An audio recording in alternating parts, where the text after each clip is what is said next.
Yes, ready, start. Mr. Vice Chairman, sir, I rise to support the motion of thanks for the President's address. I am not in the habit of attacking anybody, but in his address to the joint session of Parliament, the President, with great eloquence and lucidity, has put all the achievements of government. Also, he has thrown sufficient light on the future policy and programs of this government. There is hardly any field which he has not touched upon the address, so it is not necessary for me to elaborate on general issues which have already been included in the President's address, because it is a catalogue of the achievements of this government. It is the duty of the opposition to pinpoint some loopholes, no role to play in democracy.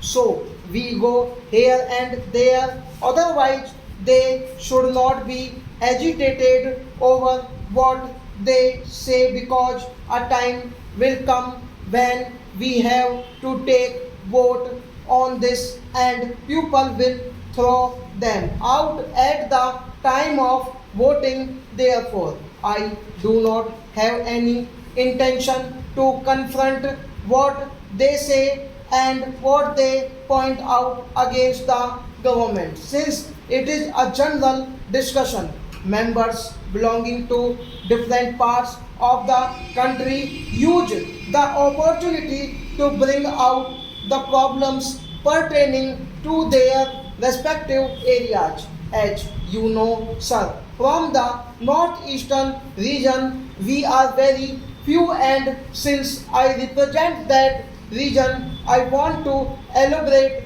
on certain issues which confront this region, because the other major issues in this country, like the problems of Punjab, Sri Lanka, and agitation in UP, have overshadowed our problems. Therefore, I would like to highlight the specific problems which we are facing in the northeastern region. Unless this region is developed, unless the people of this region feel contented, the security of the country in that region is not safe. Therefore, I would like to draw the attention of the House and the members to the need to pay special attention to the very delicate and difficult problems which we face in that region. I am happy to say that the recent election results in that region, be it Nagaland or Tripura, clearly shows that the people of that region are for emotional integration, political integration, and that they want to participate with the rest of the country in modeling the destiny of the nation as an equal partner. Sir, I want to point out some of the missing links with the President may have advertently or inadvertently omitted some of the things which he should have included in the President's address. For example, the Prime Minister has declared that he has got an open mind for solution of all the problems of underground Nagas within the parameters of the Constitution of India. I would like to draw the attention of this House to the fact that the insurgency still continues in Nagaland, Manipur, even in Assam and Tripura. And you cannot just brush aside this kind of insurgency. It has been there since independence. Before independence, we terribles asserted our identity.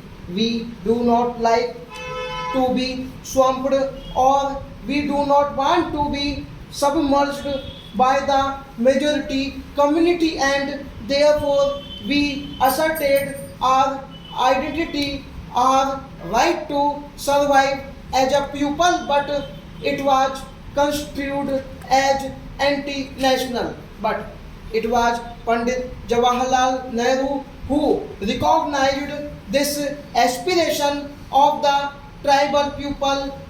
Yes, small we are. It was he who had given us the political equality with the rest of the country. So the tribal people shall never forget the Nehru family. Today I am saying this because it was only because of Pandit Nehru that I could be here today as member of parliament. Now, I would like to mention Nagaland was a disturbed area for 20 years. Even now, we have the NSCN and the federal group of underground people. When I was chief minister, with the permission of late Mr. Indira Gandhi and the present prime minister, I initiated to contact them, and I have succeeded to a large extent.